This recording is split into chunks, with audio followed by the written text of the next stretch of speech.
Le sujet de cette présentation est la méningite virale aiguë.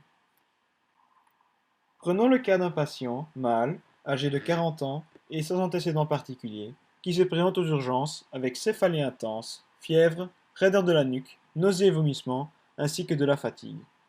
Ces symptômes sont présents depuis plus ou moins 6 heures et sont très typiques d'une méningite virale aiguë. C'est pour cela que les médecins évoquent une hypothèse de méningite virale aiguë. Cela tombe bien car la présentation est sur la méningite virale aiguë. Pour confirmer ce diagnostic, les médecins procèdent aux manipulations suivantes. Tout d'abord, ils recherchent le signe de Kernig. Il consiste à fléchir la hanche et à faire une extension du genou.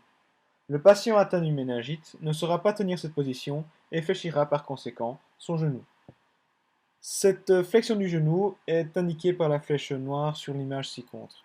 Le signe de Kernig est donc, dans une cas d'une méningite, positif.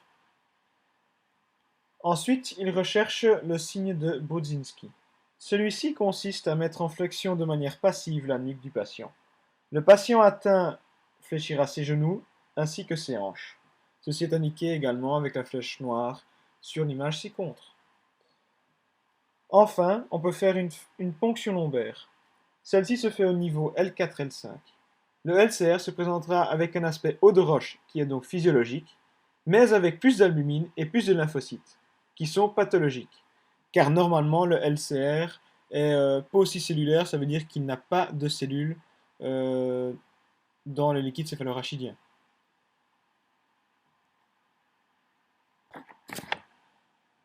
Le LCR circule dans l'espace sous-arachnoïdien.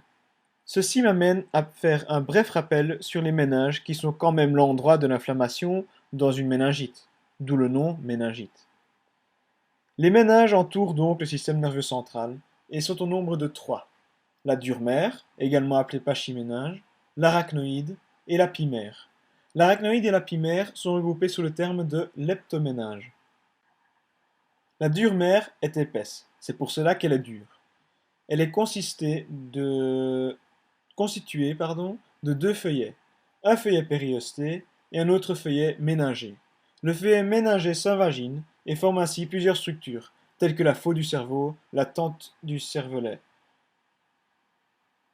On le voit sur le schéma ici contre, donc, encadré en orange.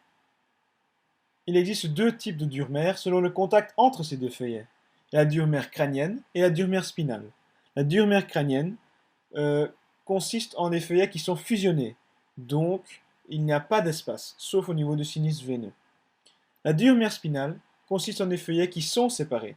Ceci crée un espace que l'on appelle l'espace péridural, visible sur ce schéma ci-contre. L'arachnoïde est constitué d'une membrane arachnoïdienne qui est au contact de la dure-mère et qui est en fait en continuité avec la dure-mère grâce à un tissu conjonctif dense. Ensuite, l'arachnoïde possède des trabéculations que l'on appelle les trabécules arachnoïdiennes. Celles-ci cheminent jusqu'à la pimère. Il y a donc un espace entre ces trabéculations, entre la membrane arachnoïdienne et la pimère. Cet espace s'appelle l'espace sous-arachnoïdien. Cet espace arachnoïdien est en contact avec les cavités ventriculaires grâce à des orifices qui sont dans le toit du quatrième ventricule. La pimère est associée intimement au tissu nerveux, comme on l'a cité précédemment. Elle s'accole avec artères et veines dans le tissu nerveux. En fait, en entrant dans le tissu nerveux, elle va donc être autour des artères et des veines, mais autour de ces vaisseaux, il y aura un espace, donc un espace qui est compris entre la pimère et les artères, que l'on appelle l'espace de Virchow-Robin. Ces espaces sont remplis de liquide céphalorachidien. Nous voilà donc arrivés au schéma récapitulatif ainsi qu'au traitement que l'on va administrer à ce patient. La méningite virale aiguë provoque donc une inflammation, une raideur de la nuque, un signe de Kernig positif ainsi qu'un signe de Brudzinski positif. Également de la fatigue et des vomissements accompagnés de nausées. Comme traitement pour la fatigue, on va lui dire de bien se reposer et on réglera ce problème ainsi. L'inflammation va provoquer donc les céphalées et la fièvre.